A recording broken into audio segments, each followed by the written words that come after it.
Quelques éléments d'épidémiologie scientifique. Comment ça fonctionne dans le corps physiologiquement avec la problématique des ondes?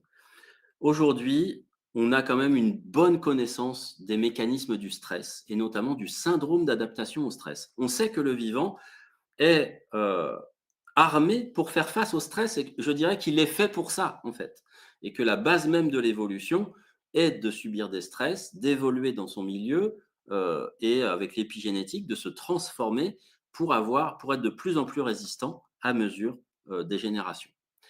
Comment ça fonctionne? On a le vivant qui a un signal d'alarme, une sorte de sixième sens comme Spider-Man.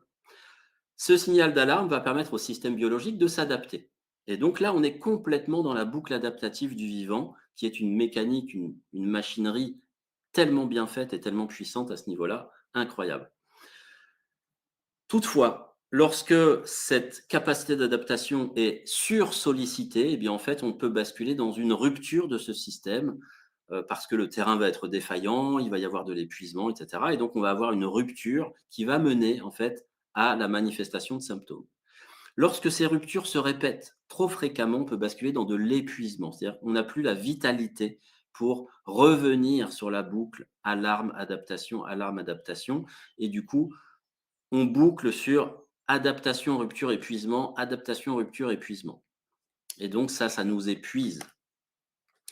Et donc on va se retrouver dans ce qui a été décrit comme le syndrome des micro-ondes, avec des symptômes réversibles qui sont les symptômes du premier niveau d'atteinte, que nous connaissons tous, qui ne sont pas que liés aux ondes électromagnétiques, mais la corrélation avec les ondes a été établie.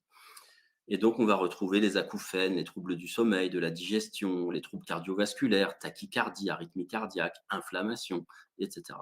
Les troubles neurologiques, troubles de la concentration, de la mémoire, hypersensibilité, activité cérébrale perturbée, etc. Et enfin, donc là, on est dans les symptômes qui sont réversibles. Alarme, adaptation, rupture de temps en temps et on revient en arrière. Et puis, quand il y a rupture, épuisement, on bascule souvent en pathologie chronique. Et là, c'est beaucoup plus difficile de faire un retour arrière. Et donc, c'est ce que je ne vous souhaite pas.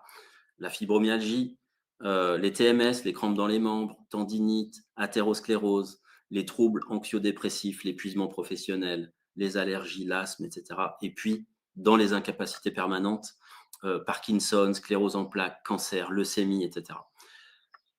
Problématiques cardiovasculaires. Donc ça, c'est les organes qui sont touchés, particulièrement le cardiovasculaire et le neurosensoriel. C'est un petit peu normal puisqu'en fait, le neurosensoriel, c'est notre système électrique quand même.